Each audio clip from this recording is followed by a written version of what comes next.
Hey, what's cracking, everybody, man? It's your boy Jason Yamamoto, and today I'm going to make a very quick video about which one is better, regular Army or the Army National Guard. So, some of you guys may or may not know, I'm in the National Guard currently. I used to be prior regular Army or active duty, for some of you guys who don't know some of the terms. So anyways, I did my time in active duty. I traveled to different countries, did my time, did different missions, and overall, I loved it. I loved active duty. There's no doubt in my mind that if I had nothing else in mind, I would pursue active duty 20 years and then retired at the age of 38. I could have went that route. I'm serious. But there along the lines, as I was going through of active duty, I was 20, 23, 24 at the time, and I got out of active duty, and I could have signed that re-enlistment paper for another 3 or 4 years. I could have, but my heart was telling me that, hey, Jason, man, you're not gonna make it in today's regular army without a college degree. You're not going to be able to have a family without, being in active duty. You're not going to be able to do a lot of things while in active duty. You have to leave active duty and pursue your dreams, right? So, man, it was a very hard decision, man. It's like breaking up with one of your best girlfriends, and you're forced to do it, and it's not like you want to. You have to do it in order to better yourself. So I joined the National Guard right after, and ever since then I loved it. I love the National Guard. At first it was very, very bumpy, man. Everybody who knew me back in when I first joined the National Guard, right? It was very, very bumpy. It was stupid bumpy. I tried to bring over all the philosophies, morals, and everything from active duty into the National Guard, and that didn't work out for whatever. It didn't work out because the National Guard have a different mentality. They're half civilian and half army. They're like your half brothers. At first I was like, oh man, these National Guards are fucking ate up, man. They're fucking pieces of shit. And I said that. I really did. I think a lot of people who came from active duty and they transitioned to the National Guard, they would say that. And some of them don't. That mentality doesn't leave them. For some, I had to readjust my mentality. I had to remind myself that these are still my brothers and sisters. They may be in a different branch of service, but they're still my brothers and sisters, and I can't think of them like that. My job is to help bring them back up to speed. And so I did so. And it's been working out so far. So, a lot of people, they want to know the difference, the pros and cons of being in the Army and in the National Guard. So check it out, man. If you're single, have nothing better else to do in life but to be a soldier, go into active duty, man. You'll get to travel, you get to see different places. Some places is better than others. I'm not gonna say that Korea is better than Japan, or Germany is better than Korea, or stateside is better than being in different countries. I'm not gonna say that because everybody's experience varies. Some people are racist. Some people don't like Asians, so they rather stay stateside. And if you are racist and you get stationed in Asia, you're gonna hate it. I knew a guy who really hated being in an Asian country. He didn't want to say it in my face, because he wanted to be nice about it. But he didn't. He refused to go out with us. He'd rather stayed on base throughout the entire deployment. Yeah, that was him. So with that being said, I mean, everybody's experience varies. Um, the leadership, it's not the best leadership in the world. That's just me. That's how I honestly see it. Active duties leadership is really based on the specialist. The specialist leads the way.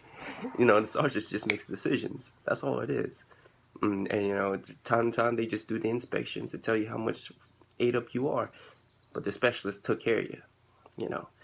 So that's active duty leadership.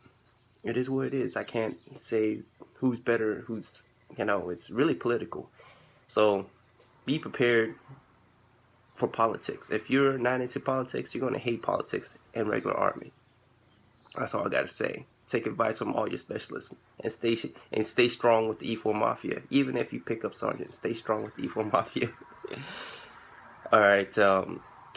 It's hard to keep a girlfriend in active duty. It really did. It really was. You're just always gone. You're always working, and sometimes you just can't have that alone time with that special one. You couldn't make it. It is what it is. So relationship, you can make it work. Everybody, like I said, everybody's experience and hours are different.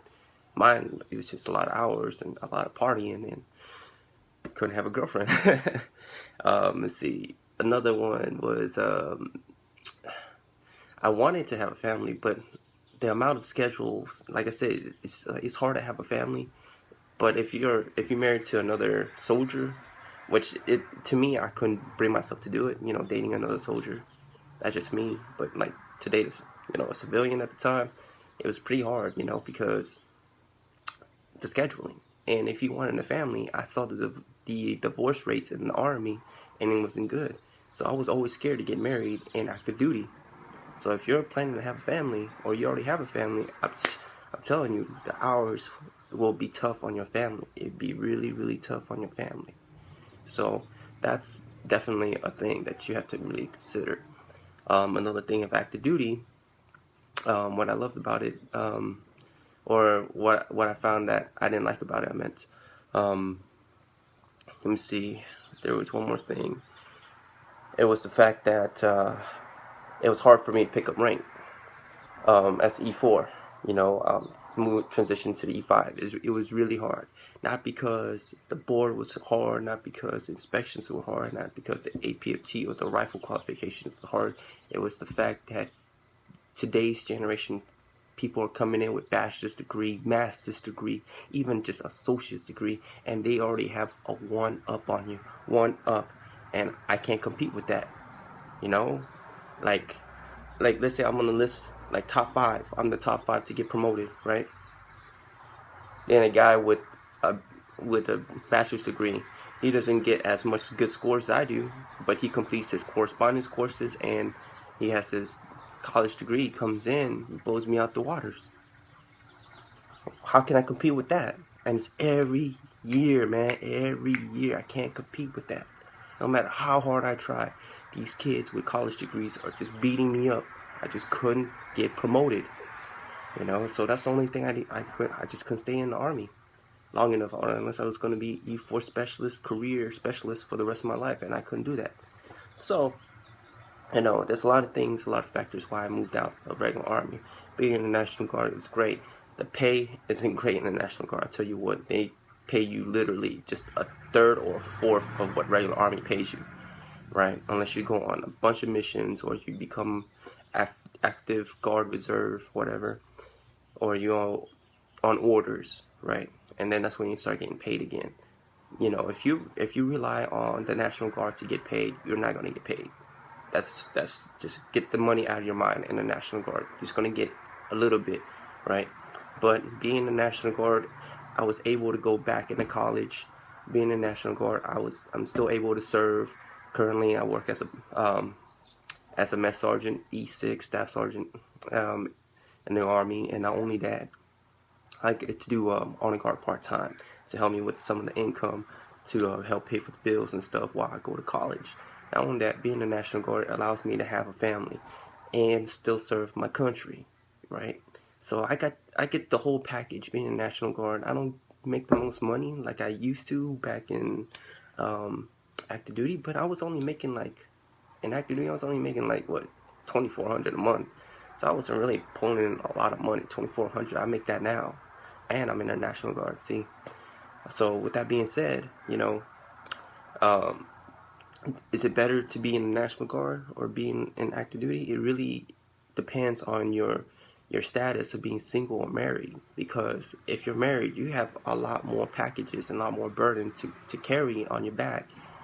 If you're single, you get more opportunities. You get to travel here, you get to travel there. But like I said, everybody's experiences will vary, and it depends on how racist you are. You may or may not like it, because and active duty, you know, there's a lot of mixed diversity in there, and same thing in the National Guard, you know. And like I said, it's really up to you to see if you like either or. Which one you should pick really depends on what this information I gave you, and help you make that better decision for yourself. So take this information that I've shared and see if it's going to work out for you. Anyways, man, it's your boy Jason Yamamoto, and I'll talk to you guys later. 9, 3,